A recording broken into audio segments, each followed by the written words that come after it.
নমস্কাৰ বন্ধু বান্ধৱীসকল, মোৰ চেনেললৈ আপোনালোকক স্বাগতম জনাইছোঁ। বন্ধু বান্ধৱীসকল, কাইনমাষ্টাৰত ভিডিঅ' এডিটিং কৰিলে কি হয়, যিটো ৱাটাৰমাৰ্ক আছে প্লে ষ্ট'ৰৰ পৰা যিটো এপছ লোৱা যায় সেইটোত ৱাটাৰমাৰ্কটো থাকি যায়। গতিকে সেই ৱাটাৰমাৰ্কটো কেনেকৈ নোহোৱা কৰিব তাৰে এটা সহজ উপায় আপোনালোকৰ লগত শ্বেয়াৰ কৰিম। গতিকে ভিডিঅ'টো সম্পূৰ্ণকৈ চাব। বলক ভিডিঅ'টো আৰম্ভ কৰোঁ। ৱাটাৰমাৰ্কটো এডিটিং কৰি নোহোৱা কৰিবলৈ হ'লে প্ৰথমে কাইনমাষ্টাৰটো প্লাছ চিনত ক্লিক কৰি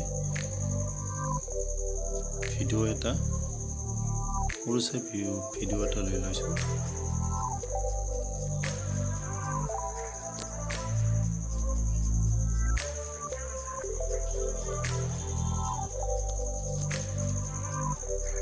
ইয়াতে দেখিছে ৱাটাৰমাৰ্কটো আহি আছে। আপুনি কি কৰিব লাগিব, ভিডিঅ'টোত ক্লিক কৰি কেঁচি আৰু যিটো ভলিউমৰ চিনৰ মাজত যিটো আছে এইটোত ক্লিক কৰি ভিডিঅ'টো ৱাটাৰমাৰ্কৰ তলত মিলাই ল'ব লাগিব। ইয়াতে মিলাই লৈ যিটো দুয়োটাৰ সমান চিন আছে ইয়াতে ক্লিক কৰি অ'কে কৰি দিব।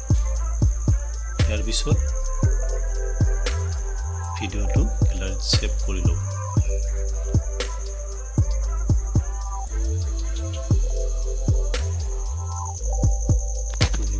প্লে কৰি চাওঁ ৱাটাৰমাৰ্কটো।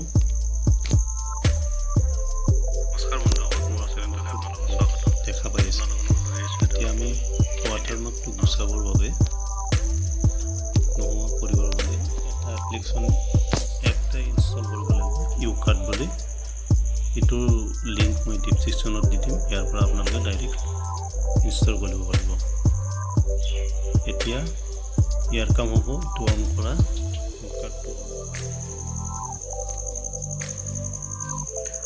প্লাছ চিনত ক্লিক কৰি লৈ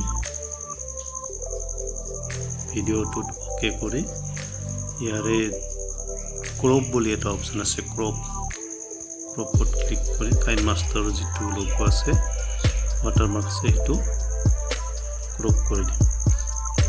এতিয়া সেভ কৰিলে কাইনমাষ্টাৰ ৱাটাৰমাৰ্কটো নোহোৱা হৈ যাব।